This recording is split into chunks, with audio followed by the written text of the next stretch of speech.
Welcome to another episode of the Harder to Breathe podcast. I'm your host, Ryan Dusick. I was the founding drummer of Maroon 5, but I'm now a licensed therapist, author, and mental health advocate. With me, as always, is my co-host, Duck Maylard. How you doing, Duck? Well, I'm already regretting my wardrobe choices because I show up and you're wearing your rock and roll t-shirt. Whenever we have a cool rock and roll guest, you dress appropriate. Yeah, and I had a Gibson shirt ready to go in honor of our guest, Lzzy Hale, who is a sponsored Gibson guitar player. But like everything else in my life, I cut the shirt up for an audition once to look like a British punk guy. And so it's got this really low neck, and I didn't want to show up to the interview in a cut-off shirt. So I went with the pineapples. Oh, okay. Well, that's just your insecurity, right? Just it's like true. You need to let your freak flag fly, right? Right. Just let the collarbones breathe. Exactly. Show the people what a they real want. rock and roll guy do, right? Yeah. Well, I know, and then also I think I don't know if we've talked about this, but I recently discovered that the upside down pineapple is a code. Are you familiar with this code? I'm not familiar with the upside down. My wife is code. not going to be happy with me sharing this over to our millions of followers and listeners, but apparently the upside down pineapple is a secret code that we are swingers. Which we are not. No shame to the lifestyle, but apparently, well, the pineapple in and of itself, a little history for you, is a symbol of hospitality. Yeah. So I think it's just taking that hospitality to the next level of like, what's mine is yours. Sure. So again, I'm not flying the flag. I'm not putting it out there for the world. My wife and I are happy in our closed unit, but hey, to each his own, right? Yeah, hey, if you were swingers, I wouldn't judge you for it. Yeah, I mean, we would have had you over by now, I think. Oh, okay. Let's not go there. That's a little weird. Okay. I mean, we're close, but we can always be closer. Always. Yeah. Always. How are you? I'm good, man. I've just been doing my thing. I'm a licensed therapist still. Not enough. We know you're a licensed therapist. No, it's an interesting new world, Yeah. Just I'm in the swing of it now. So I've got my Sorry. You should be wearing the pineapple shirt. Anyway. Okay. We might have to edit this whole part out. No, it's fine. It's fine. I'm a professional, Doc. I can't, be talking about these things in this way. There are sex therapists who I'm sure broach that subject with their clients. Swinger positive therapists. Right. Absolutely. Yeah. Yeah. No, I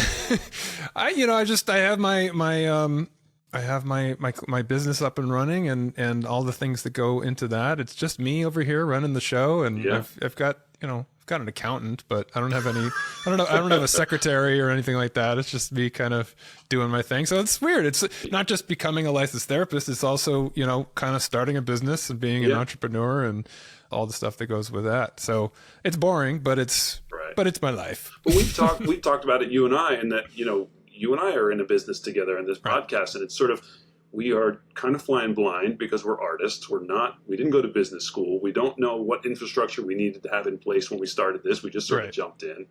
And now we're trying to plug the holes in the dike as we go. But I think it's a more enjoyable journey than, just like, well, I have to figure out my accounting. Like, no, we have to figure out the art of this thing. And I think we're doing a pretty good job. I'm patting ourselves on the back. We're finally becoming adults. Damn right. It's about time. Yeah. Yeah, we becoming adults is a pretty apt theme of this show, not only because it, our guest today talks about kind of the growth of when they were, younger versus where they're at now, but all of us in our lives, like coming to terms with the fact that whether it's our bodies breaking down the way mine does, I'm hurt all the time, or whether it's emotionally trying to, live up to some expectation of maturity or what it is, to be a parent, to be a spouse, to be a homeowner, to be a business owner. I think that's it's a tough line to walk because sometimes you don't feel like you're ready for that. You feel like I don't know what I'm doing. I shouldn't be a parent. You know what I mean? But you're just given a kid one day and you got to figure it out. And so it's a theme that runs through a lot of our discussions on the show. Well, I don't know if it's the millennials or the Gen Z generation. They've gotten a lot of guff for, the term adulting. Mm-hmm. It's like, you're an adult, you're not adulting, you're an adult. Right. But at the same time, it's like, we forget that we all went through that at that phase of life, and we still are going through that in some ways. I mean, obviously you have more experience and maturity, hopefully, from which to draw some confidence that you can handle things as an adult. But even my parents will say inside, they just still feel like their kids trying to figure things out. You know, it's like, when do you actually feel like an adult, that you have got control over things? When you're a little kid, you look up to adults like, oh, they're in charge, they're on top of things. And then you get to a certain age and you realize, who's running this show? Right. We're all just kids in adult bodies trying to figure out what the heck we're doing. But I have to believe, and I know I'm not alone in this, I have to believe that our parents' generation felt like adults much earlier than we did. You know, I just feel like whether they were getting jobs that they knew were going to be a 30-year job at the factory or whatever, right, and they are having kids at a younger age, and you know what I mean? I just feel like there was more of a logical step where people were just like, yeah, this is what we do, and by 25 or by 30, I already had my family. And, you know, I think our generation took our time a little bit more to figure out what the hell we were doing. I didn't have, you know, a kid until I was 36. And like, I feel like there's a little bit more of a, not delayed development, but just we pumped the brakes a little bit more, and we're more eager to figure it out first. You know, we lived together with our spouses a long time before we got married, versus our parents, my parents got married in college. I mean, it's crazy to think at 20 years old, they were like, yep, let's finish our college as husband and wife. It just blows my mind. So I have to imagine that our parents' generation, maybe they were faking it. Maybe they didn't feel it. Well, that's kind of where my mind was going, because, you know, as a therapist, there's the phenomenon that you run into a lot of kids that had to grow up too fast, right? Whether it's because of trauma or because of being parentified, you know, having to take on adult roles from an early age before you're actually probably ready to take on those kind of roles. And you meet a young person that has had that background, and oftentimes they seem a lot older than their age. And they're like, wow, they're an old soul. And then you realize, well, they've had to adapt, and they've had to pretend that they're capable of dealing with these things. And in some ways they do become more adaptive and more able to handle adult things, but it takes its toll. And underneath that, there's always a level of insecurity and, dare I say, imposter syndrome, which is the thing we there must be developmental guideposts that we are, as a species, have figured out to hit. And I think if some of those guideposts are sped up, you know, like I felt I had to protect and take care of my mom at 7 years old. Yeah. That may have been okay in the moment, but it may have skipped a developmental stage or two that left a hole that I had to figure out in therapy 20 years later. You know what I mean? So I would imagine that there's obvious pitfalls to having to speed that development up. Yeah, I mean, that was obviously a way that you had to cope with a difficult situation, which was adaptive. But what happens later is those coping styles end up becoming things that become challenges later in life, because not everyone needs you to take care of them, you know. Right. But if that's the way where you go to, that can be a wonderful thing, but it also can be a challenge. So yeah, I mean, there's pros and cons to everything. You know, we don't get out of this thing without some kind of wound, I suppose. Yeah. but growing up, scars are cool. What's that? Scars are cool. Scar tissue. Yeah. Yeah. Absolutely. That I wish you saw. Yeah. Yeah. One of the things that I do struggle with still, you know, I feel like an adult now. Personally, I feel like you spend enough time doing anything, even if you are faking it at the beginning, you figure it out. And I've been a parent for a decade now, and I've been a homeowner for, 15 years now. And so I feel like those things, those guideposts or markers of adulthood are firmly entrenched in my being. The thing that I still not struggle with, but things that I still question is when I am asked to do something that's out of my comfort zone or something that is out of my realm of expertise, knowing how much I should try to fake it and how much I should try to pass it off. And what I mean by that is, for example, my wife and I both have had friends that have been going through things, very, very serious kind of personal struggles and things like that we want to be there for them and we want to be a support system for them. But as you and I have talked about, sometimes there are things that are out of my pay grade, whether it's mental health issues, relationship issues, that I want to be a supportive friend and I want to be there and just be that shoulder to cry on, be a sounding board, But sometimes it gets to the point where it's not just about, hey, I need an ear. It's like, I need some actual help. And I don't know if it's medical. I don't know if it's psychological, and I never know where that line is of like, I need to tap out and I need to pass this along to someone who's a little bit more qualified. Mm-hmm. And it's a really scary thing because you don't want to leave someone in a lurch. You don't want to be like, I can't, this is too much for me. Mm-hmm. But by the same token, I don't want to be, I'll take care of you and say the wrong thing or lead them the wrong way or give them the wrong advice. Do you know what I mean? And you as a professional now, do you struggle with that? Like, oh, I'm the professional, I have to be the one, or do you feel confident in that now? Well, I don't think it's an either or thing. I think you can do both things. If there's something that you need help with, or if there's a higher level of care that's required, you can refer someone to that and be there for them at the same time. You don't have to tap out. Yeah. You can be there and you can hold their hand through it. You can be their support system. I run into this all the time as a therapist because, we've talked about on the show, there's different levels of care, all the way up to hospitalization and all the way down to just one, hour of therapy a week on Zoom. So there's an array of options in between those. And I, at most, can meet with someone multiple times a week, but I can't be with someone 24 hours a day. And I can't be, so if they require more care than what I can offer, I have to refer them to that. I mean, as a professional, if I sense, they need a higher level of care, ethically, I can't say, well, I can fix you. Right. I have to. And so, but I'm trained, obviously, to assess those things and to know if this is appropriate for outpatient therapy or for, there's something that's going on that requires a higher level. You don't have to be trained in order to recognize that somebody has needs that you can't meet. Right. But again, that doesn't mean that you just have to wash your hands of it and abandon them. Yeah.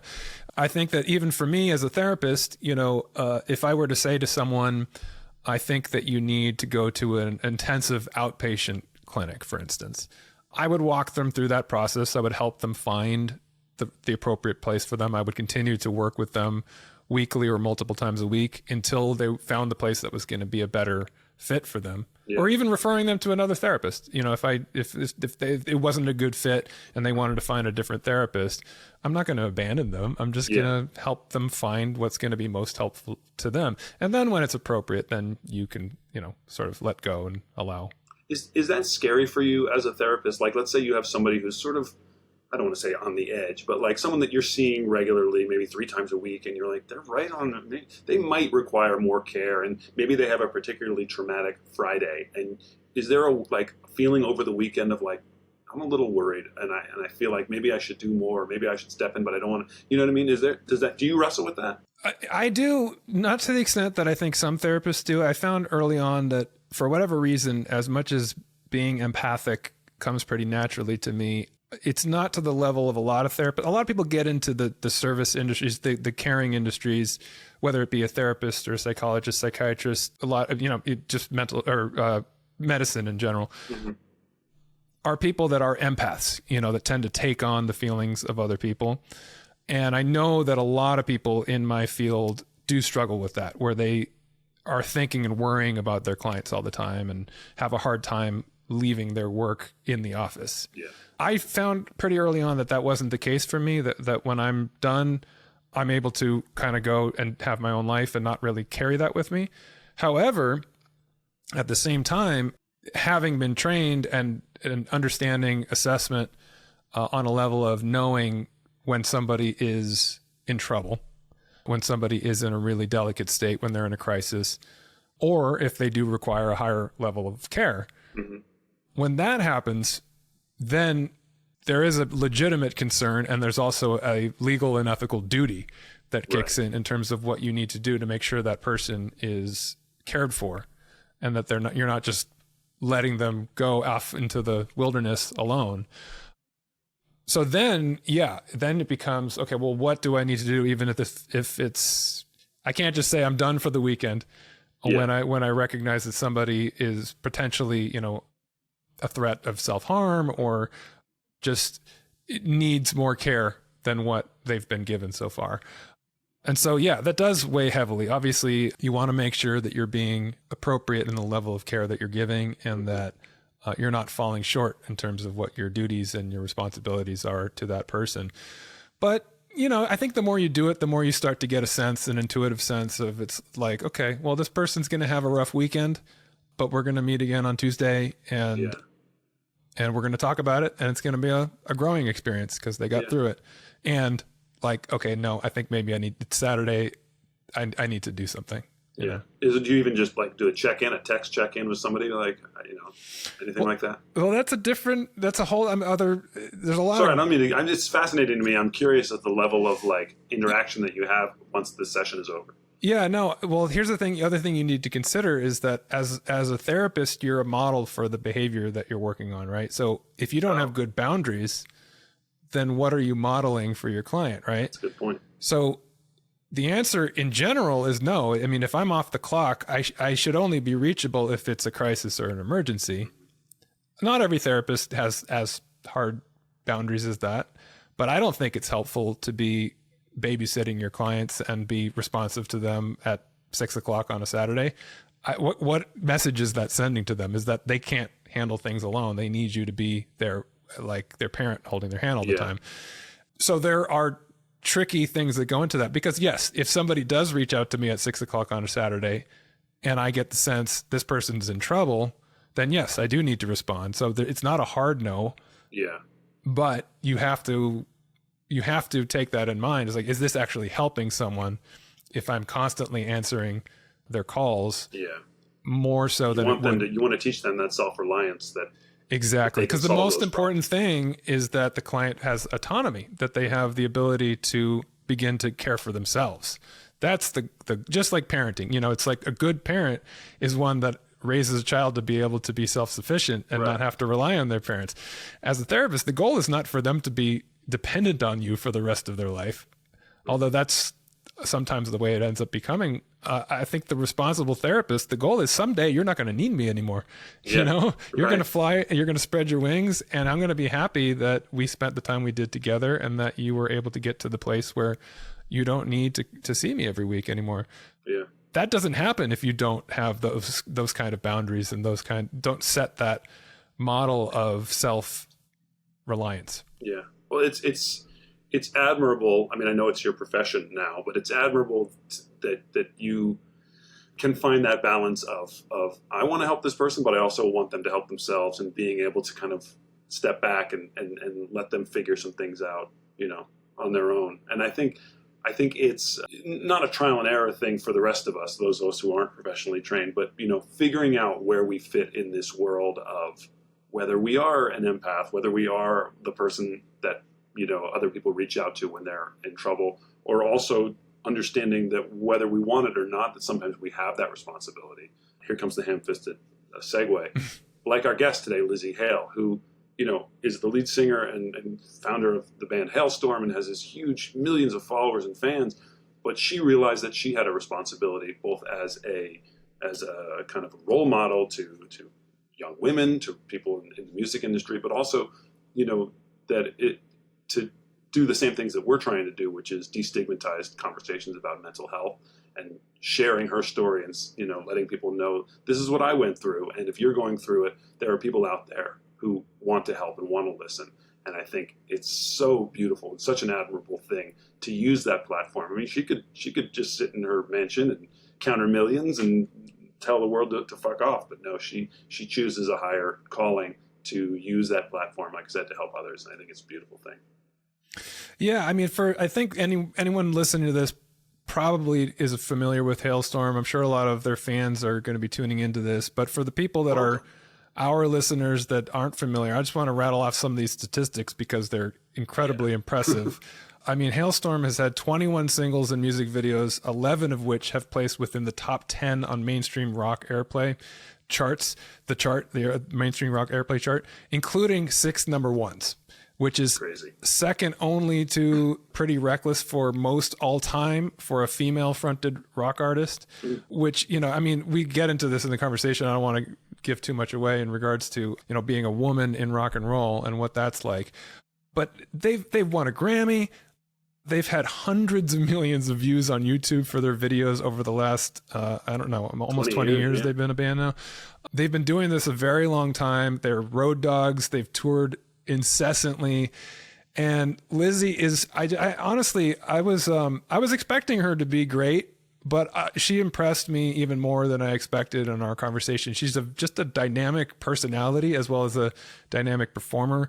And just her willingness to be so open and honest about things and be an advocate is not something she has to do. She doesn't have to do that to be. Saying. Yeah, it's amazing. So anyway, anything else you want to add before we jump into this great conversation? I'm excited for people to hear it because I agree. There is every now and then you come across a person who has just a natural charisma. I mean, people talk about it with presidents when Obama walked into a room, people were like, there was just something there that isn't there with other people. And whenever we have a guest like that on the show, you can just feel it immediately. And the minute Lizzy started talking, it was like, oh, okay, we can just sit back and let her roll for an hour because it's fascinating and it's also it just grabs you, Yeah, so she's a great guest. As always, if you have any questions or comments, reach out to us at hardertobreathe@gmail.com. As I said in shows past, we love our fans. We love the people who are listening.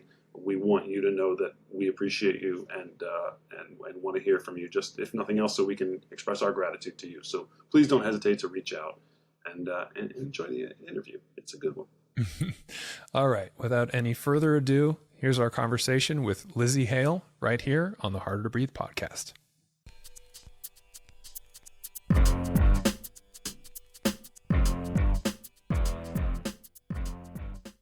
Lzzy Hale, welcome to Harder to Breathe. Thank you so much for having me. You guys are fantastic and you're looking great. And I think we should all start a band, honestly. Finally. Very cool, diverse looking band. Right? Yeah. Duck's mustache would definitely be a highlight of the look. I'm like the math teacher bass player just sitting back here. That just becomes the logo, Exactly. So Lizzy, you and I actually have some history together, and I'm sure you don't remember because it was a very long time ago. Ooh. But I'm going to remind you of it just because I want to see the expression on your face if you do remember, or if you don't, and you can embarrass me. Just go with it. So I don't know what year it was exactly. It was before you guys recorded your first album for Atlantic. Mm. I had just left the band Maroon 5. And I was brought in for a writing session with you guys in your rehearsal space. Oh my God. Around 2006, 7? 6-ish. Was this in California? It was in California. It was. Here in that was the California. Space Bitch. I don't know why we started calling it that. But yeah, oh my God, that's crazy. We were in such purgatory during that time because we had come out to California to speak with some producers and to try to get a record made. And the first producer dropped out. Our A&R guy got fired. All of our peers at Atlantic were getting kind of dropped left and right. This is when like the industry was changing. Everything was getting digitized, streaming was coming into play. And we were just stuck in California because we had drove in our RV, like a recreational vehicle. Story. His name is Storm and Norman, or it was. We drove that guy into the ground. But we couldn't afford to go home, so we were just like, what do we do? So I have to tell you that session that we had, I think probably gave us some hope. Like, okay, maybe we can just like write with some people and like maybe somebody will like us enough to like make a record. So we were there in California a total of 19 months from the time we got there until our record was done and it was mixed, because we stayed through mixing. We lived through a fire, a mudslide, 2 earthquakes, and lots of seasons of the like child actors coming through. We lived in the Oakwood Apartments at the time in Burbank, and it was like all these 8-year-olds with cell phones like yelling at their managers at the pool. It was really weird. But we don't think about it as a weird bad time. It was like we always, every time something would happen, we'd be like, well, no matter what happens, it's the four of us against the world, and we're going to be fine. It doesn't matter if we have a label, management, producer, a record. We're just going to keep doing this thing. So yeah, muscled through. And then, here we are many, many years later, able to actually call this a career, which is weird. Mudslides and earthquakes and 8-year-olds with cell phones, just another day here in LA. That's nothing. Yeah, I was going to say, that's just the living nightmare. Right. Well, I remember you guys seeming very tight back then. Like, you guys were in the trenches together. I got a good vibe from you guys that you were really working hard and positive and really had each other's back, which was cool to see, especially for me, because I was in a really weird place in my life at that moment. I had just left the band. I was depressed. I was alcoholic. I was a lot of things. And relevant to the conversation that we're having today, I remember walking into that room and feeling imposter syndrome. And I don't know if I had a word or a phrase for that, but I remember thinking to myself, which is weird because I'd had a lot of success with Maroon 5. Like, why do I belong here? Like, who am I to come in and tell these guys who obviously know what they're doing, they've got a record deal, how to write a hit song? Like, I felt like I was totally out of my element. And I know that's something that you have talked about a bit in terms of imposter syndrome, anxiety, even at the level that you're at, which is at the highest level in terms of performance in rock and roll. Can you talk a little bit about your experience with those things? Absolutely. I mean, that came into play sometime in my 30s when I met you in those early days, and even before then. So, well, let me give you a little bit of history. So my brother's my drummer, and he and I started the band in 1997, and it was just the two of us for a little while until we ended up finding our bandmates, and we've been the same four members for 22 years. Josh, our bass players, our best buddy, we kind of stole him from his high school buddies band.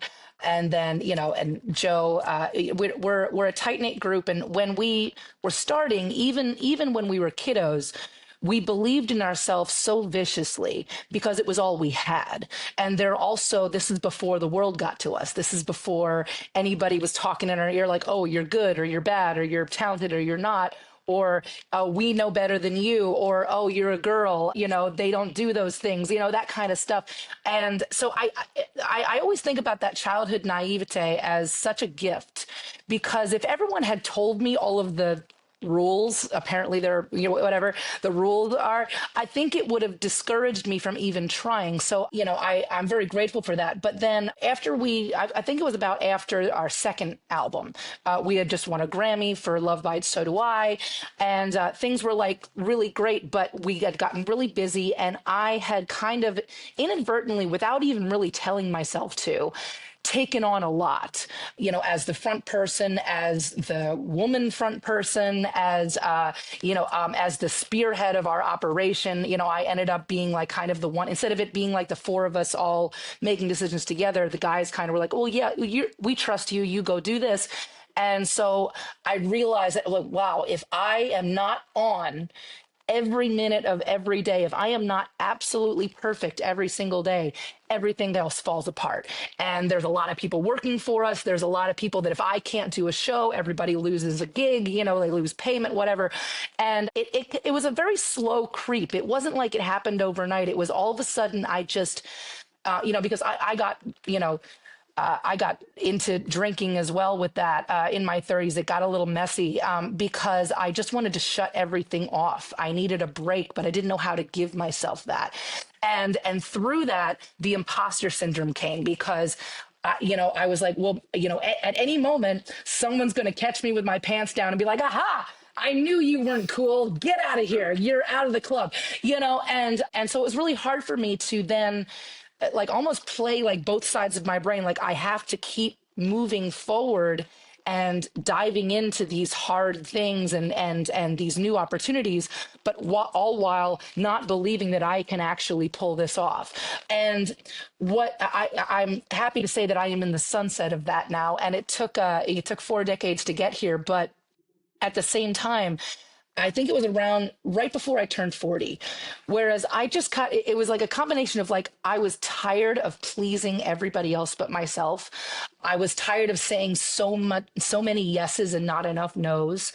And I was tired of not of ignoring my own instincts when the evidence of, every time that I would ignore my instinct and say, okay, somebody else knows better, it would never work out, But every time the four of us would come together, or I would be like, you know what, this is what my gut is telling me. I know it sounds crazy, but trust me, let's go. That is when those special things happened. For instance, speaking of the Grammy, Love Bites, So Do I. Nobody liked that song, and it was never going to be a single. It was a fun song that we wanted to play live.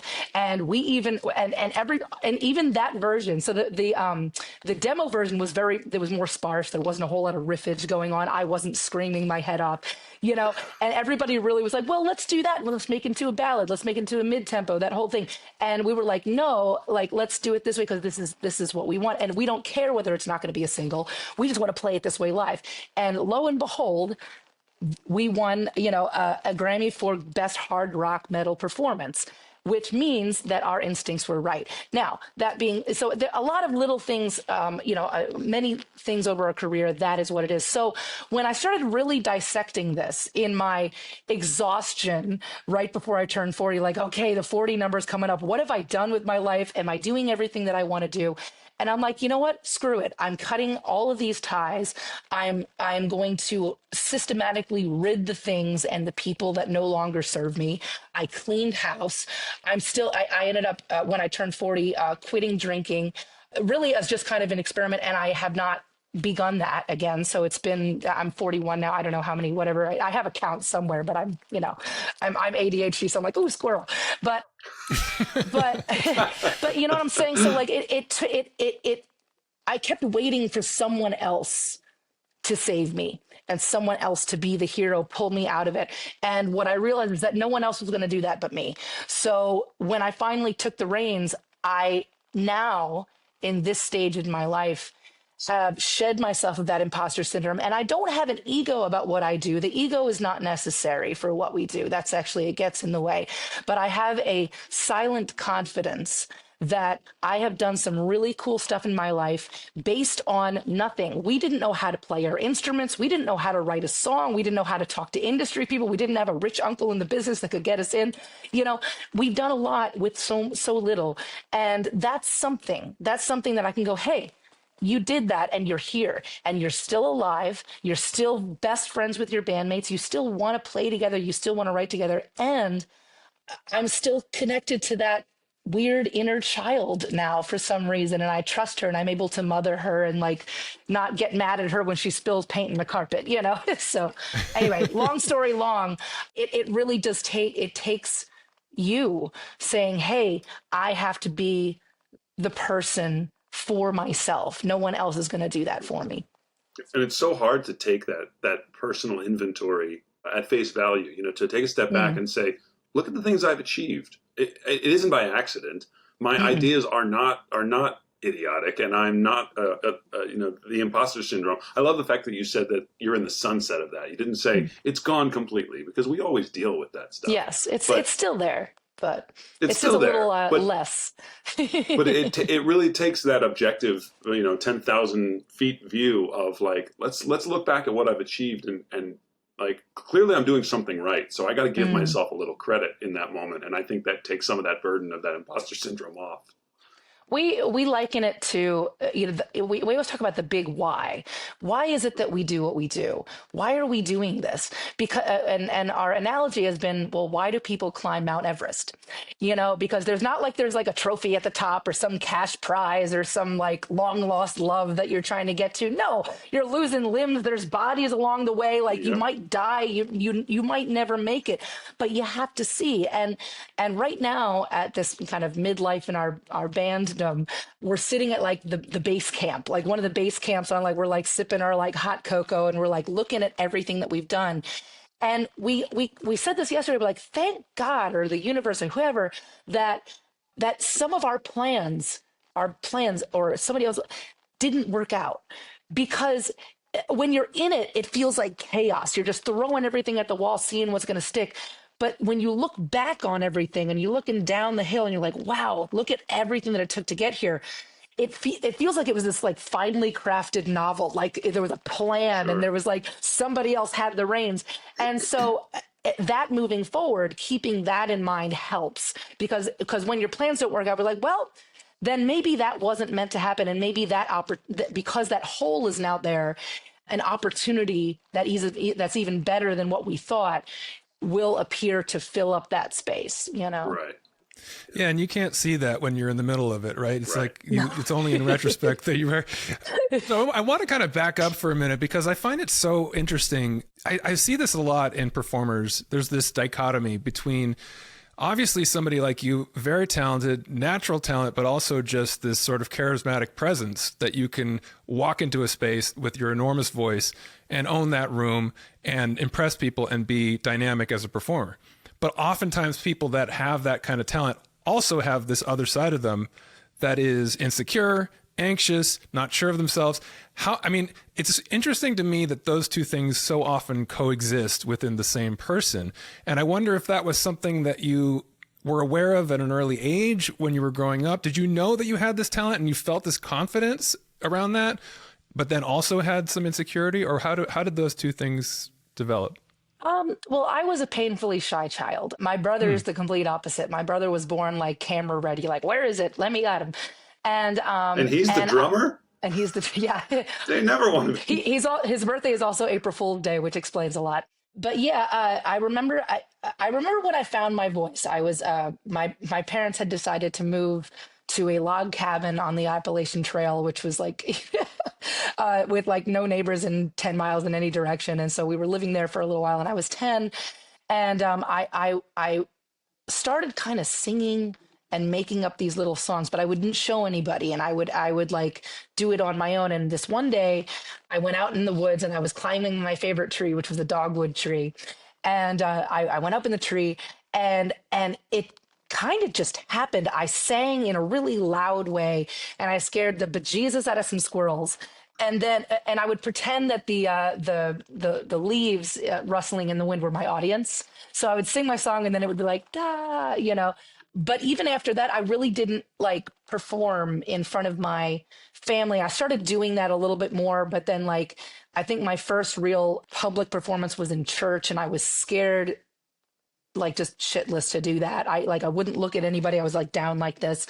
But there was something that was inside of me that told me that this is something special. And even in my early diaries, I've written diaries since I was a kid, right? My early diaries, I called it an experience. Like I had an experience, you know? And so when I was telling the adults or like my teachers about, I had an experience and I don't know what it is, but it makes me feel good to sing this way. And it feels good to say the things that I want to say out loud when I don't always feel like doing that in front of people. And because I feel like I'm going to be judged for what I say. But the trick about music and about writing songs is that you can say whatever you want, but it's almost like a secret code, because you can always be like, well, that's not really what I wanted to say, but it's a song. I just wrote a song, you know? So it was kind of this like this beautiful way for me to like express myself without ever really expressing myself in a naked way, in an exposed way. Now, that being said, my brother and I started the band in 97, summer of 97. We were in middle school. We were both teased mercilessly. Like, you know, the girls thought I was ugly and the guys thought I was weird. And my poor brother with his alphabet soup of ADHD, OCD, Tourette syndrome, and all this other stuff. Like the poor kid I was his protector, you know? So we would come home from school, and this is before social media, by the way, thank God. Come home from school, and we would have a cry about it, and we would tell each other about our day. And then we'd be like, well, let's go write a song about it. So he would get on the drums and I was on keyboard at the time, and we would write about it. And then that summer, we entered ourselves in a talent show at the Schuylkill County Fair in Pennsylvania. And we were on our way to the fair in the family van. And I am nervous. I'm like, I'm going to forget lyrics. I don't know what's going on. Do I know how to do my left hand with this part of my Moog synthesizer, weird Casio keyboard, you know? And my brother's just gabbing in the back. He's like, Liz, we need a band name. I'm like, RJ, we're not a band. It's 2 people. A band is the Beatles, the Rolling Stones, 4 people. We're not a band. Just shut up. You know, you're being annoying. And he wouldn't shut up. And so I'm like, fine, what do you want to call it? And he said, well, what about Halestorm? Because in school, they call me Halestorm to tease me because our last name is Hale. And I said, well, fine, that'll work for today. Just leave me alone, you know? And so we went up, introduced ourselves as Halestorm. And we ended up actually getting the 3rd place trophy We lost to a tap dancing cowgirl and a girl that sang Little Orphan Annie. But anyway, I digress. But the You point can't is, compete with that. I'll get back to your question, but I just want to sidebar. I do sorry, not sorry. I do have a tendency to ramble, but as far as my comeuppings go, I think that what people don't understand about artists and people who are truly drawn to this is that there's an incessant need to be understood and to be seen. But we don't want the spotlight. We don't want fame, and we don't want people being like, wow, you're amazing. We just want people to see us and know that we exist and know that our thought and feel like our thoughts are valid and heard. And it's painful, which is why we put it into songs and why certain things are so emotional. There are certain times that I will be writing a poem or I'll be writing a song, and I'll just start kind of cathartically crying because I'm figuring it out. And songs have always been a way for me to deal with the mess in my head. Like, I can't explain it in a conversation. I've never been good at oh, you got to go to the youth counselor because you're acting weird. I can't explain to you how I feel, but I can sing about it and I can write about it. And so, and you think about all these people, you think about all the great minds and artists that were lost, Jeff Buckley and Janis Joplin, Prince recently, Kurt Cobain. I mean, these were tortured souls that, and once they got famous and into the spotlight, and there was all of these people with their fingers in the pie, and all of a sudden this special thing that was just for them becomes everybody else's business, and you have to almost harden your heart to that for a while. It's like a phase that all of us have to go through. We have to kind of be like, all right, it's business time. And let's let's get a thicker skin almost, because everyone's going to have an opinion about what you do. There's always someone who's going to love it. There's always someone who's going to hate it. But the only thing that really matters is how you feel about what you do and how you feel about what you create. And those of us that can't hold on to that tiny little light, that's like the size of the grain of sand, like you think Never Ending Story at the end, where it's like, that's all that's left of the world. It's like, if you can't hold on to that, you're going to lose it, and you're going to give too much of yourself away, and there's not going to be anything left for yourself. And that's when the dark thoughts almost become kind of like a solution to a problem. And then, suicide ends up happening, or accidental suicide, where it's like, I just want to shut everything down. And then, oops, too many pills or too much to drink. So it's hard to do what we do, Well, like Ryan said, the razor's edge that artists, I'll include myself in that we as artists walk is having that so close to the surface and not burying that emotion, not burying those raw feelings, but also when that fame comes, when all those fingers get into the pie, of having the ability to close that out. And like you say, some people lose that battle because it's too overwhelming. They can't, they're almost too, like a microphone turned up too loud. When there's too much, there's feedback, and some people do whatever it takes to shut that off. So what did you notice how did you notice that happen in your life that made you choose, I'm not only going to resist that, but I'm going to be an advocate, and I'm going to start speaking about mental health and the importance of that as an artist? Because like I said, artists are this sort of this beacon of emotional openness, and you decided that it was important to get that message out rather than shut down or maybe even something worse. So what was it that drove you to say, not only am I going to resist it, but I'm going to speak out against it and make sure people are aware of what's happening?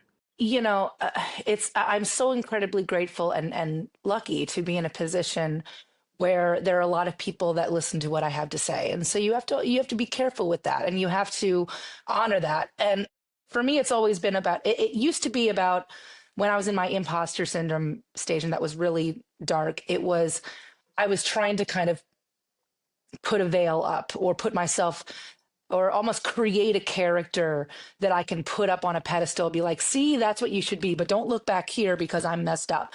And what I realized is that by me being unapologetically honest about my darkness, about the things that I've had to go through, it's more inspirational that way to the people that follow me, because it's not like they're trying to look up to, or this an unattainable thing. They're looking up to someone who they want to be, but they're also saying, oh, she's just as screwed up as I am, and she's still here.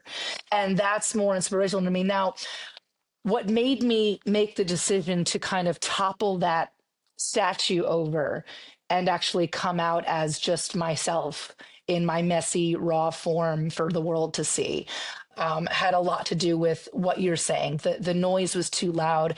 And for me specifically, it was a lot of voices in my head. There's what I call a committee. I've done a lot of parts work in therapy. A committee of people who come forward and kind of do my bidding when I need them to. So there's an Olympian in me that okay, like, you have 2 minutes to get out on stage, and I know you don't know exactly how to do this thing because someone just flipped a script on you, and now we're not doing what we rehearsed, but you have to pull something off. That person can do that. There's the messy teenager, which I call Ronnie, who can get me into trouble because she likes to get into trouble, but also if you need someone to stuff herself into a cannon and shoot herself across the ocean, she's willing to jump off the cliff. There's also, my inner child, who I call Libby, because my dad used to call me Libby when I was younger. And then there's a 100-year-old crone who is just over all of it, named Carmen, and she just is just done with all of them. But what I didn't do is put myself, my whole being, as the big boss in charge. And I was just kind of standing back and letting everybody else talk. And so it was almost like every day was like schooled out. Nobody's in charge. And it became manic. Like even my guys will tell you at some point in time that they just thought I was on drugs, and I was not. But I was just like, I couldn't handle myself. And that's when the drinking came. It got heavier. Like, we've always been, in the beginning with, we're in a band and you're touring and you're drinking beers and it's fun and it's all fun. And, but I ended up slowly starting to drink more and use that as a way to shut it down. And there was a point in time at the end of my 30s where after every show, I would probably drink, and then to the point where, like, okay, now I have to go to my bunk and kind of black out and go to sleep without hopefully everybody knowing that that's what I'm doing, because I need to just take a break. And the clincher for me to stop drinking, I don't think I've ever told anybody this except for my bandmates, so you're welcome, but I'm ready for that now, it was December 12th, I think. We had just gotten back from Europe. And headlining Wembley. It was like a big moment for us. A lot of pressure, but also a lot of joy. And we got back from tour. I was exhausted from our European tour, jet lag, the whole thing. And I had done something that now I consider the first time. I guess I would consider it an alcoholic's move, whereas I found a bottle of Jaeger in our basement because we used to be sponsored by Jaeger, but we don't really drink that anymore because we had enough of that years ago. And I had ordered a 4-pack of Angostura bitters off Amazon, which I probably shouldn't be putting this out for the alcoholics to know, but that is a trick, that they don't actually ask for ID at the door because it's bitters. But and they're only supposed to use a dash, but the whole bottle is like 40 to 80% alcohols. And so it'll make you sick, but it'll get you drunk. Anyway, so I was in a really dark spot about it because I was like, why am I so freaking depressed? We just headlined Wembley. We're still a band. We're going to write a new album soon. This is amazing. What the hell is wrong with me? Right. So I was I have like a studio up near 11, my top floor in my house. That's just kind of mine. It's half childhood bedroom, half adult workspace. And so I was in there and I had gotten functional, but blackout. I don't remember any of this evening, but my partner and my guitar player, Joe, was in the basement working on something, and he came up to find me, and he found me. And I guess I was manically speaking to myself and kind of crying and yelling and being angry at myself and kind of tearing the room apart. Not in like I'm destroying it, but just like looking for something I can't find. And I was pissed at him the next morning, but he ended up videotaping me so that I could see when I was sober what had happened.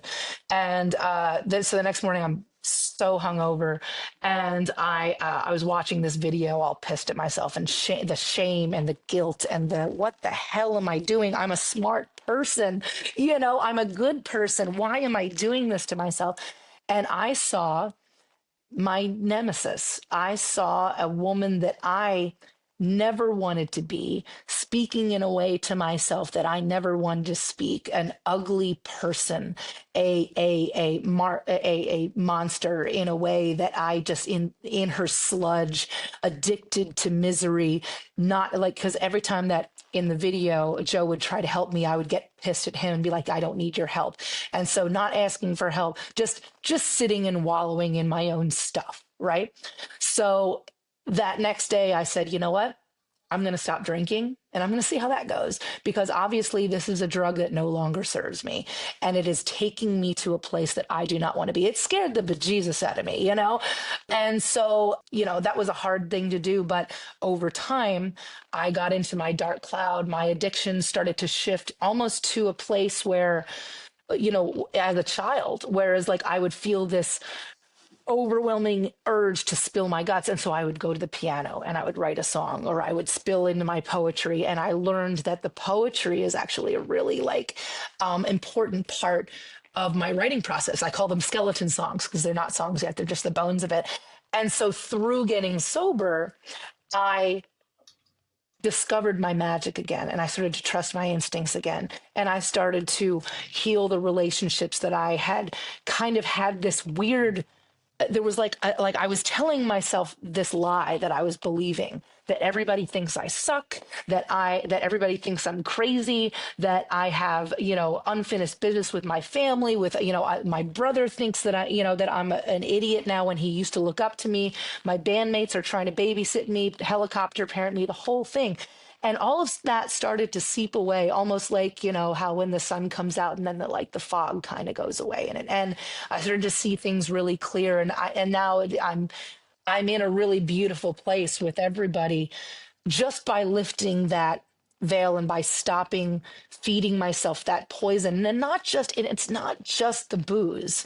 It was what I was allowing myself to do to myself, and allowing myself to feel, and it's okay to feel those feelings, but don't let them take over and become your mantra, because as you roll over, the lies become the truth, and everything you say to yourself becomes how you really feel, because your body doesn't know.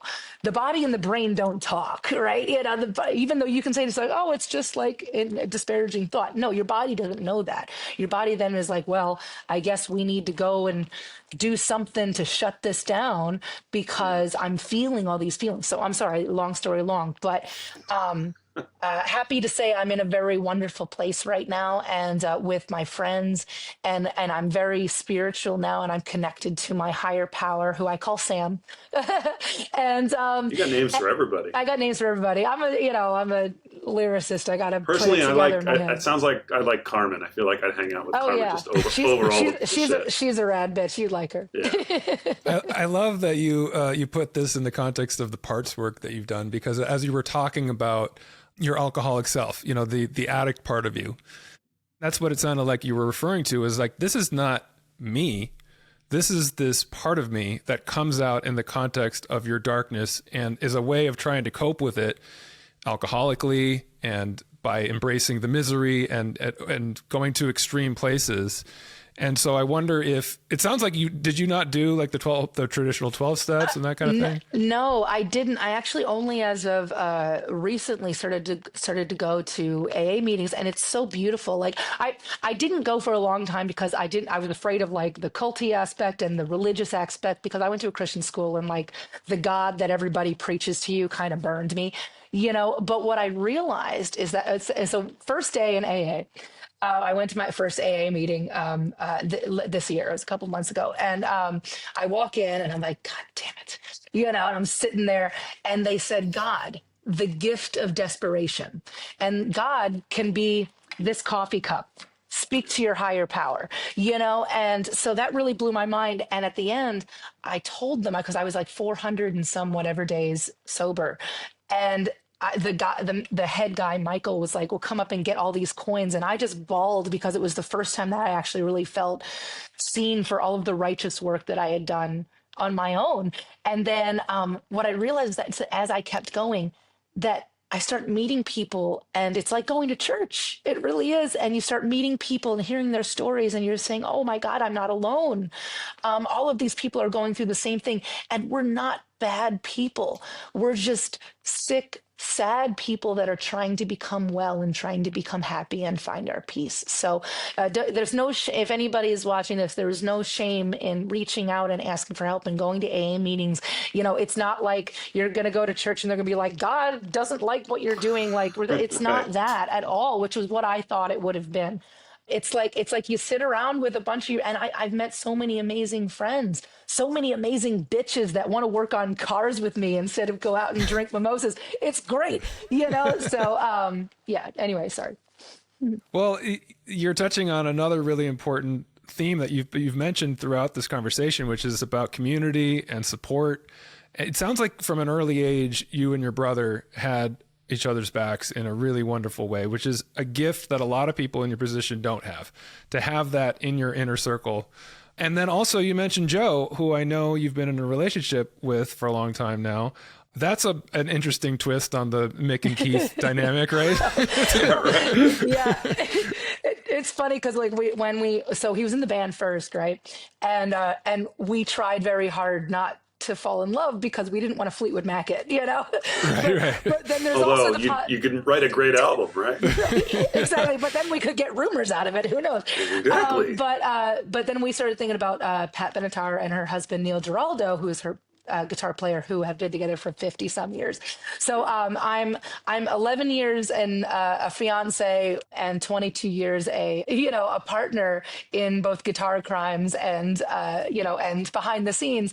But so we decided to be together, and it was like the best worst idea ever. We basically said that, but then we didn't tell anybody forever, because we didn't want, in interviews or fans or people in the industry to be like, oh, their boyfriend and girlfriend. We didn't want that to become the script. We wanted to talk about our music. And so, of course, the moms found out first, and everybody, whatever. And then slowly but surely, there was the fans were like, wait a minute, they're looking a little too close here, and then, oh my God, my poor bandmates, the press got to them first before they even asked us the question. They asked my bass player, Josh, in an interview, so what about Lizzy and Joe? Are they together? And my poor bass player panicked. He didn't know what to say, because he didn't want to rat us out, but he also didn't want to lie and say we're not. So right. He's like, well, they're kind of on again, off again, I think. I'm like, no, Josh, that was the worst thing you could have ever said, because that makes it like we're just we were just God damn it, just don't answer those questions. Bass players, am I right? I'm kidding. I'm kidding. I love you, Josh. You're your brother from another mother, and I know you were just trying to protect me. But anyway, it's all out there now. But even the guys on our label, we were on our label for 8 years before somebody was like, "Hey, so are you guys together?" We're like, "Yeah, man, we've been together." We didn't even think about it, But yeah, but it's I guess the term "don't shit where you eat" does not apply to me. I didn't get that memo, but because it's interesting, because then Josh, our bass player, I've known the kid since we were both 19. And he was an instant brother to me. And his family has adopted me as a little sister, and his wife is my sister. It's really sweet. And he's always been a protector of mine in a lot of ways. In my darkness, he was one night late on the bus when I was particularly depressed. He's like, "Sis, you do not have to carry this alone. I got you. If you need me to take some press away from you, or if you want to take a break, I'm okay with that. It's okay not to be okay. Lean on me." So my guys are amazing, and I'm very grateful that I never decided to have a solo career, because I would have never made it. I think I would have had too many yes men, too many yes people being like, "No, you're fine. Here's some drugs. Here's some pills. Oh, you want to get skinny? Do this." I would have gotten in all sorts of trouble. So I'm very thankful for them. It actually leads me to a question that I've been thinking about since we found out we were going to get to talk to you. It's something I've always been really interested in, and that's the overwhelming opinion of women in rock and women in metal specifically. Obviously, there's this immediate double standard that is not applied to men in where women have to be if they're going to be this badass, they also have to be really sexy. You know, it's like the Lita Ford thing. It's like Lita was an amazing guitar player, but to my generation, it was like, you see that hot chick with the guitar? It's like Exactly. completely boiled down to that, like It's most basic. distracting. Yeah. Well, I'll tell you, for me, like my first, which thankfully, actually, my mother kept this from me until I was about 20. But so I was 16 when I started guitar lessons, because we just lost our first guitar player in the band, Mr. Leo Nessing, who actually works for Daughtry now. We've kept in touch. Oh, wow. But his mom pulled him out of the band. And when we were both 16, and I was like, no, we just changed our sound. So I was on keytar at the time. And I just thought, I still got it, man. I'm bringing it back. But I started taking guitar lessons. And the first guy that I took guitar lessons with told my mom, after I'd gone out to the car with my guitar, like after my first lesson, he told my mom, he's like, I'd love to teach your girl, but traditionally women don't stick to it. So I don't want to waste my time or fill up my calendar with her. And I guess apparently my mom told him off, as she does. But then she came back in the car. I'm like, hey, what happened? And she said, I'm like, hey, what's up? And she said, he's too busy. We're going to find you another person. She never let on, which I later on thanked her for that, because if that had been my introduction, I think that would have been like, fuck, it means that it's a problem that I'm a girl. So I didn't really realize that until I got into the industry after we got signed. And I'm like, shit, girls don't really do this thing, I guess. And then that was, shortly after, we did like a music video, and we started doing that. And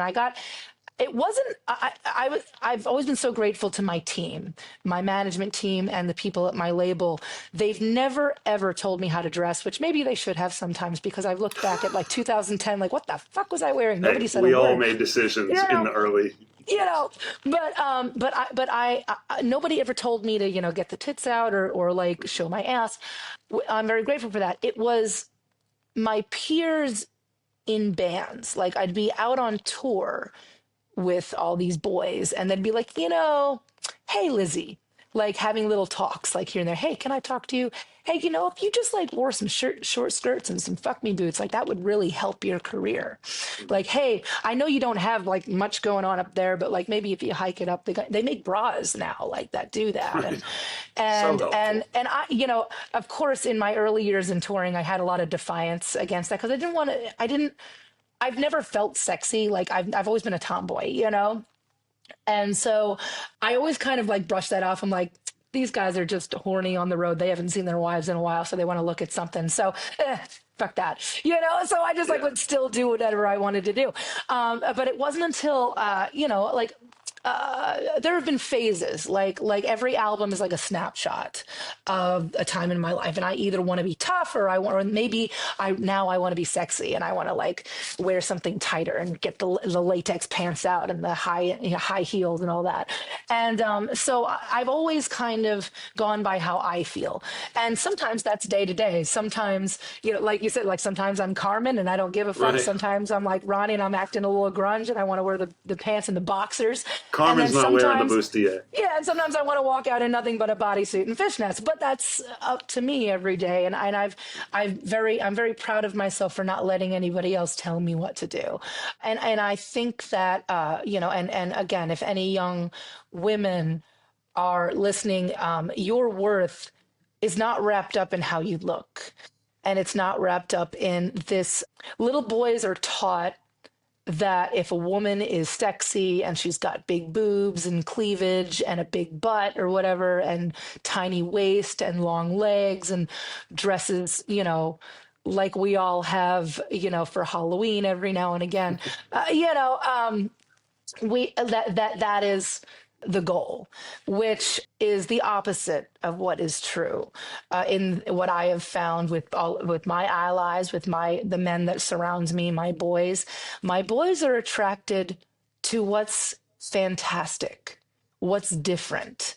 Like if someone has a slightly bigger nose, or maybe their mouth is a little more over here, like that's sexy to my boys. And also the mind, what you do with your brain, what you do with your heart, your guts to like jump off a cliff, first, and then think, did I pack my parachute right? But have the bravery to do the hard things. That is what's sexy.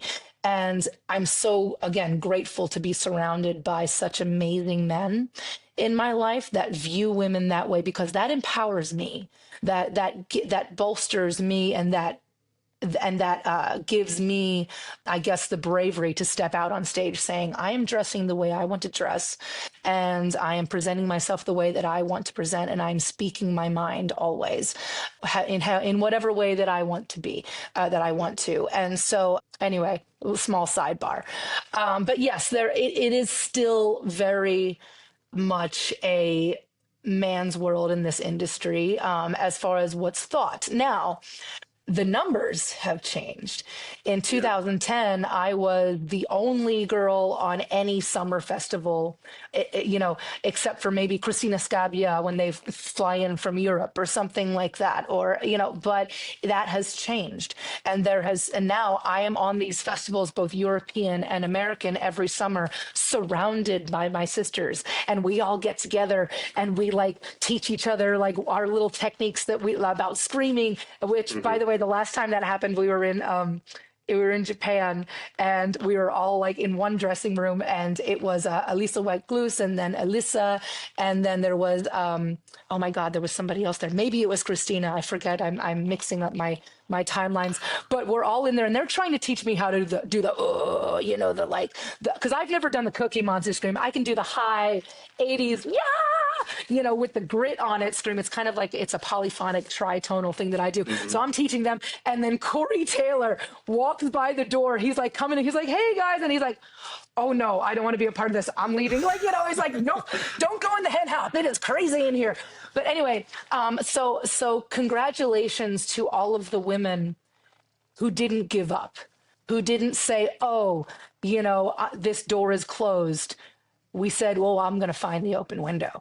I'm going to dig in my way through the basement. And we are here, and we are loud, and we are ready to rage. And there's a camaraderie with your contemporaries too. That's another myth. Like everyone thinks that we're in competition with each other. And even in interviews, they're like, so who's going to have the number one? You or Taylor Momsen or Amy Lee? I'm like, stop it. We're all sisters.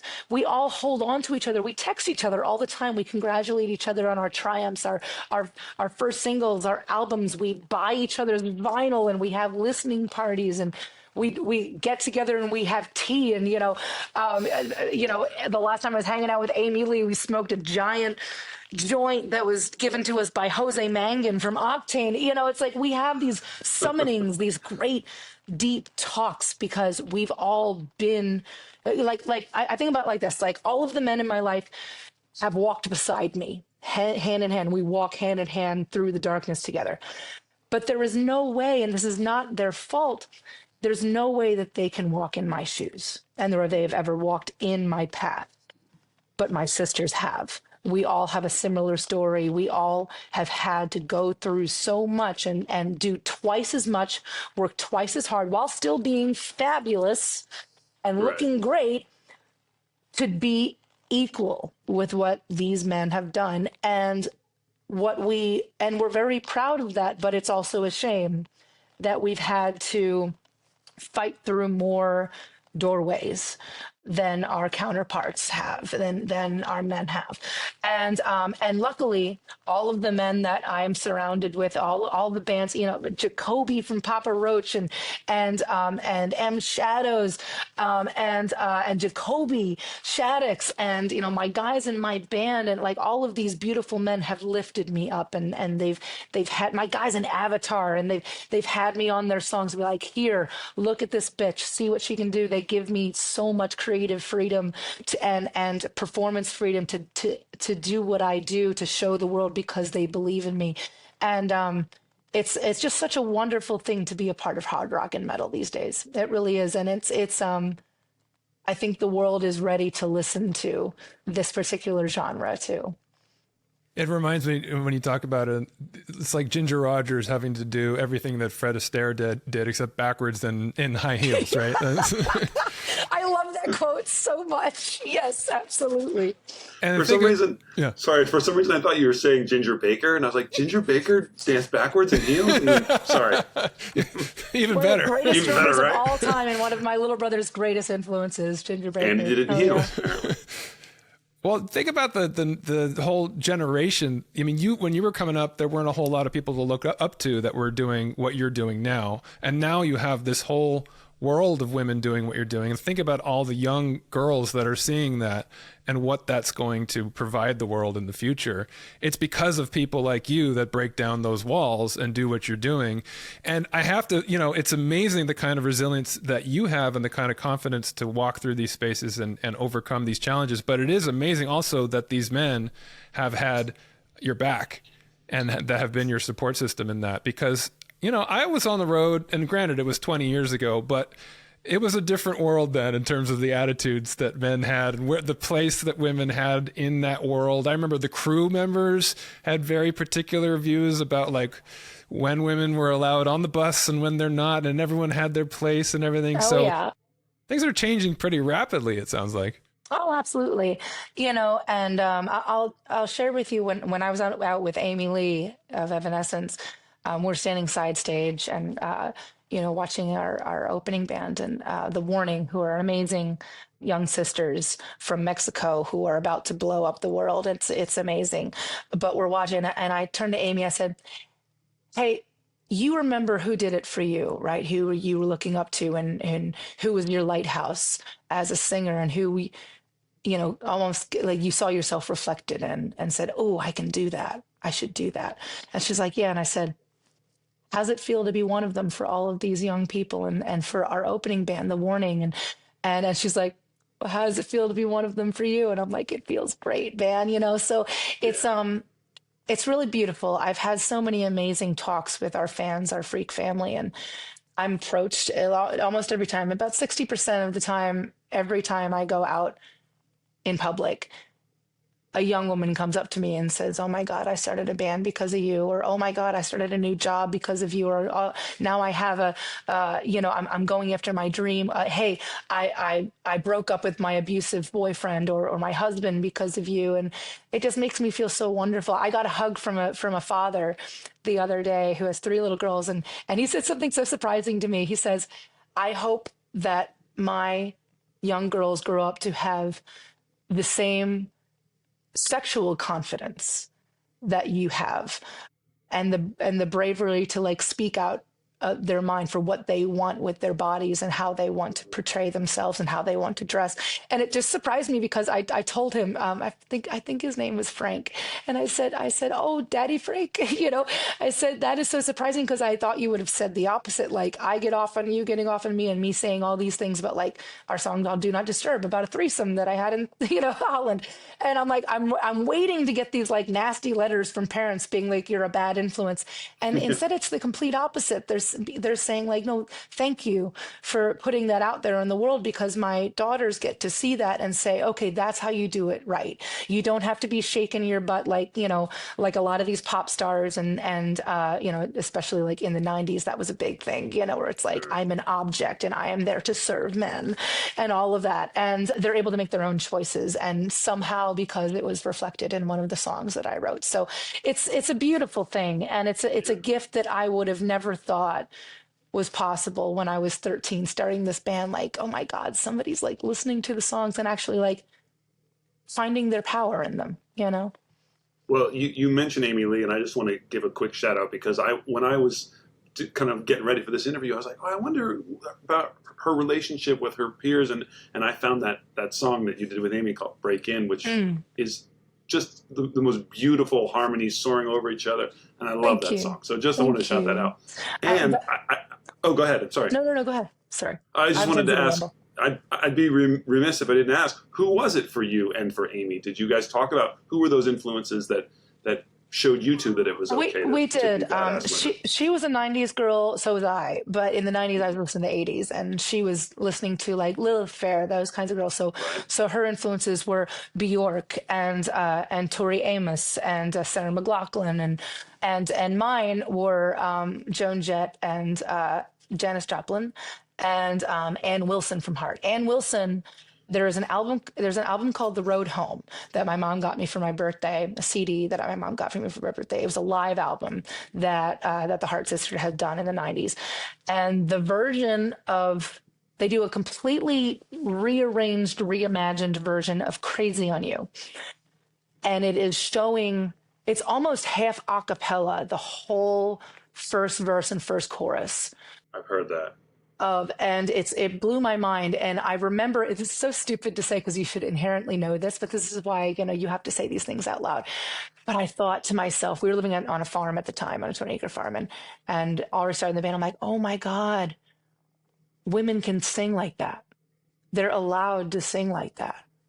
And I sing like that. And everyone keeps saying I sound like a dude or like a Halford. And I'm like, no. Hey, Halford. Halford, yeah. That's happened before. But I'm Anne. And I am not the singer. I would never be the singer that I am today without Ann Wilson. And I got to say that to her as of recently, a couple of years ago. We got to do an interview together. And she was so funny because I told her that story. And she says, oh, that album? We hated that album. We were just doing that for the label because we needed to get through our contract or some whatever bullshit.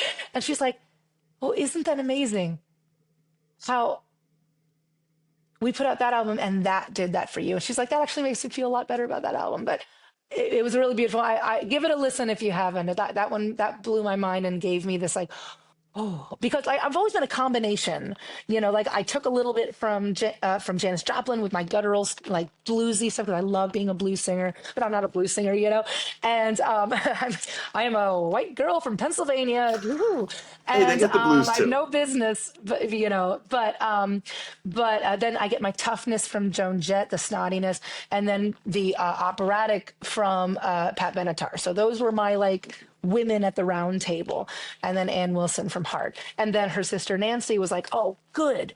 Women can play and they should be playing, and same thing with Lita Ford. Holy shit, electric guitar.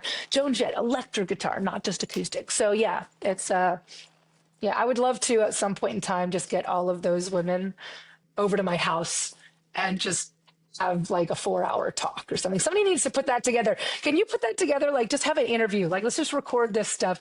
Have Joan Jett, Lita Ford, the Wilson sisters, and we can't have Janis Joplin. And is that it? Yeah, all of those girls. Yeah, and I think you're missing a marketing opportunity. You should just do a tour with them all. Put them all together. Oh, yes, I am down. See? That's why girls, you need. Ann Wilson is starting to tour again, and she looks amazing and sounds amazing. So awesome. It might happen. I'm putting out in the universe. That's a dream. So, Lizzy, I want to be respectful of your time. I know that we're almost at the... Don't you worry. I have nothing going on until 1 p.m. So, on my time. Okay. So, and I'm really enjoying talking to you. I think a lot of these things we're saying are important. And part of the reason why we're taking up so much time is because I'm ramble sauce. But I would love to like fulfill all of your questions and Beautiful. Make sure that you have everything that you need. So. Yeah, just a couple more things I wanted to ask about if we have time. So you've made this transition where you've referred to yourself as an ambassador for rock, and you're kind of making advocacy and being a prominent voice out here for a lot of the things we've already touched on in terms of women and coming to the forefront in music and in rock and roll and talking about mental health. You've even taken a position on the Grammy mental health panel. I'm not sure what that is exactly. Yes. Can you tell us what? Yeah. Well, it's part of through Gives and Gives, which is also Music Cares, which is the Grammy. Everybody kind of helps itself. And yes, I have spoken about mental health. Obviously, I've written about, my own darkness, and we're about to release an album actually that is in its entirety my journey through that and out the other side, and my band's journey, and it's our story, our opus. But specifically, like talking to young people about mental health and the stigma, and there's no shame in asking for help and trying to get therapy. I'm trying to round all of my people, especially, I mean, Music Cares is so great about that, about helping people get therapy, because it is so expensive and it's not covered by most insurance, which is dumb, by the way. It should be covered by any insurance. It should be easier to get and easier to get to the right people, because there's a lot of shrinks out there that are not the right people to talk to, but that's the only option for some of these kids. And, helplines, text helplines, there's a lot of resources out there, because some kids are prisoners of their own home. They can't talk to their parents. They're in, there's abuse going on. There's a lot of darkness. So sometimes they're just in their room and they don't know who to talk to, and they can't talk to their friends. They definitely can't talk to your teachers, because as soon as you start talking about that stuff, they're like, oops, that sounds like suicide. And then the kid has to go to a hospital and be put away, and then feel like, they're a weirdo, when it's perfectly normal to have all of these thoughts. And it breaks my heart that some of them are dying. Like, there's young women, the statistics for women's suicide, it's from 11 to 18. And it is through the roof this year. It is through the roof. And I blame social media, and I blame the system, and I blame healthcare for not stepping up, and and all of that. But we're all trying to do our parts, and there are things and people who want to hear you. There are numbers you can call. There are text groups that you can text that are free to talk to. Again, go to Music Cares, also Gives and Gives, and there's a lot of resources for all of that. Suicide Watch and numbers and help. And then, through myself, I started the Raise Your Horns campaign, which I've done out on the road. Whereas it's simply this: if you've been touched by mental illness in either by yourself or by somebody that if you show yourself, or at least show your horns. You don't have to show your face, but show the world that they're not alone, and then you in turn will see that you are not alone. And we're all trying to do that for each other. Yeah, it's because it's heartbreaking, and the world is tough. This is a really scary world right now for all of us, for young men, for young women. Even though we are in an era of plethora, like there's so much, but yet we feel so alone, and you're able to speak to millions and billions of people all around the world, but yet you don't have one soul to talk to that will understand you. But that's not true. And there are people out here that will talk to you and understand you. And we're here, and we're trying to shine our light as bright as we can.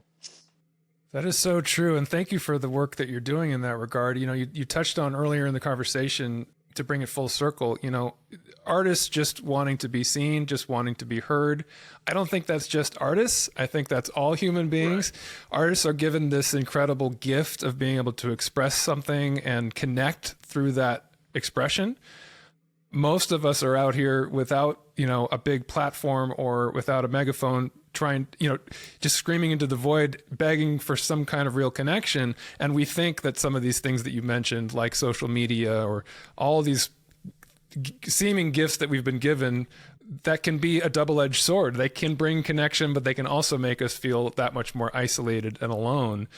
And so the fact that you're out here talking about this to people, you have a big audience, you're able to communicate these things and bring people in, and that's a gift. And so I thank you for doing that. That's an amazing thing. You're very welcome. And it's in turn a gift of inspiration to me too, because then I can get to internalize that and then turn it into something beautiful with our songs. And, and I see it every day. I see the young men who don't want to be big and buff and chase after pussy. They just want to write their stories or dress fabulous, or wear makeup, and they're strong, but they're silent, and they have these gentle ways, and they're being taught, like, oh, you can't cry, that's weakness. No, you can cry. And then you have the young women who, oh, thank you. Joe, by the way, I'm talking to Ryan, and we wrote together at the Space Bitch, by the way. I remember. Oh, you remember? Okay, he remembers more than I. You want to Hey, say Joe. What's up? hi? He just brought me tea. Good to see you too. And then you have our young women who I see every day at the front row at the rock show, who are faced every day with this unattainable beauty. There's 11-year-olds that think that they need Botox because they're getting wrinkles, and all the makeup that they feel like they got to cake on themselves just to walk out the door and go to school. You don't need any of that. Don't listen to the influencers. Don't listen to the lie. If they're selling you something, they are, and it's not truth. The truth comes within you, and you need to just be you, because you can't compete with an original copy. It's like we're all OG copies. Don't muck it up with all the stuff that they want to, oh, what if you just had smooth skin? What if you had lighter skin? What if you had darker skin? What if your lips were more that way? What if you, like, I see all these women walking around with these lips and more power to them, honestly, more power to them. Look, I got tattoos. I do body mod stuff, but it's like, do it for the right reasons. Do it because you want to express yourself in a way, not because you feel like you need to change yourself, because anything you change here is not going to change what you are on the inside, and what you are on the inside is beautiful, And not Anyway. not to finish up on a diatribe about social media and things, but the fact that you said like there is such a plethora out there of input, but it's quantity over quality, and so it's like you said, you can have 1 million followers but still feel alone. You can have all Yes. these online friends. Followers do not equal real friends. Right. And so the fact that you are putting out a message that if you're feeling alone and you're feeling unheard and you're feeling like there aren't people out there, people like Lizzy are out here saying that's not true. There's a network and there's support, and you just have to reach out, and there's going to be somebody there for you. And if it helps, the last 2 or 3 days, because of the poetry that I've been putting out on social media, I have lost 1,500 followers. It's the new badge of honor, I think, these days. And I don't need them. If that scares you, don't be a part of the club. Remember, you followed me in the first place. It's like you followed me, and you can unfollow me at any point in time if I'm bugging you. But don't spread your hate in my direction, and me and my army, the people that see me, the people that know me, the people that need these words, the people that are looking to me to lead them into charge on some kind of holy war that we're into right now, they're still here, and they got my back, and we don't need you, So anyway, I hope that helps anybody who's like counting the numbers. Like I know young people do that. Like, oh God, I've lost followers. Oh, I gained followers. Yay. Oh, lost followers is bad. No, lost followers is good, because it means that you're shedding yourself of the people that don't deserve you and can't handle you. They can't fucking, you know what? Everyone can just deal with me, because I'm shining my light really bright. If you can't handle the heat, get out of the kitchen, so. Damn right. Get out of the kitchen. Go make me a sandwich. Anyway. So you mentioned a new album, new music. Can you tell us anything about that? Do you have a release date? Do you know? I've stopped promising release dates because that's not always up to me.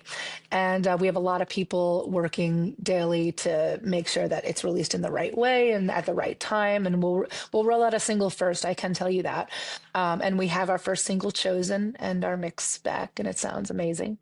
What I can tell you about this album is that it is our opus. It is our stories. It is 4 decades of me and my poetry. Every song started off as a poem and then became a song.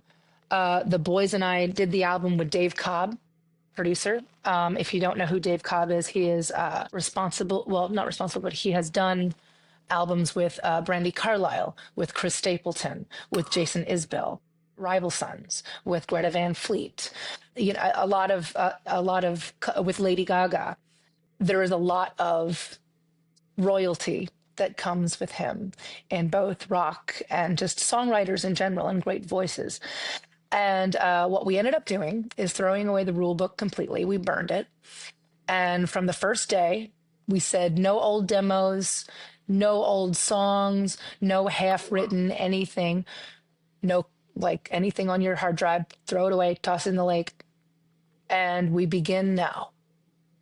And as we write, we record in real time because we may catch the magic that way. So your journey listening through this album is going to be a big one, because you're going to be able to hear all of us figuring out the song in real time, writing the song, writing the riff, me finding the right words to, and sharpening my knife, and I've listened to our album in its entirety, and it was really cathartic to me. It was really emotional. It was a very emotional time. It was scary at times. I had a small mental breakdown right before we ended up finishing because of that kind of mass release. I had been running myself very hard, not sleeping, pulling all-nighters. There was one day where I ended up just falling asleep. I passed out at like 4 p.m. because I had pulled an all-nighter and like finished like this crazy lyric thing that I knew we were going to like maybe use the next day, and passed out. The guys couldn't wake me up, and so they put me to bed, and I slept for like 12 hours. And then everybody was like, "Are you okay?" And the next day, it was funny, but it was beautiful, and what a beautiful ending to the album. And we had everybody come listen to it. Nobody was lording over us. We didn't show those songs to anybody until they were all done. And then we gathered our troops, our management, our label, had them there in Savannah, Georgia, where we recorded it, and let them listen to everything front to back. And needless to say, everybody was stunned. And there wasn't a dry eye, but there was also so much smiles and a lot of laughter, because there is a lot of humor in Halestorm in the way that we do things. And so you're in for a wild ride. Excellent. I can't wait. Wow. You're such a captivating person, Lizzy, and the way that you describe you're welcome. The way you describe your music and your creative process, it just pulls you right in. And I think that you just get a sense, even if I had never heard your music, it's like just the way you talk about your music is so exciting. Yeah. And I imagine that what you're saying is going to be absolutely a true thing for the world when this music comes out. I can't wait to hear it. Thank you so much for sharing so much of yourself today and in general. You're so welcome. Been really great. Yeah, it's been great. Thank you so much for allowing me to be in my truest form, to bare my soul, and for not passing judgment on me for my crazy and my darkness and my, my journey, because my pain is also a gift, and there's a lesson learned, and now that I've sharpened that knife, how will I wield it, and you guys gave me such an amazing platform. And I think that just our conversations are going to give a lot of hope to the people that follow you and follow me. And I can't wait for everyone to watch all of this. Yeah, I hope so. And it really is, this is a big deal for us to have you on. So just want to thank you so much. Lzzy Hale, what an incredible gift. This has been just another amazing conversation here on the Hard to Breathe podcast. Join us every Tuesday for new episodes. We want to thank today's guest, Lzzy Hale, just absolutely amazing. See you next time, everyone. Love you guys. Thank you.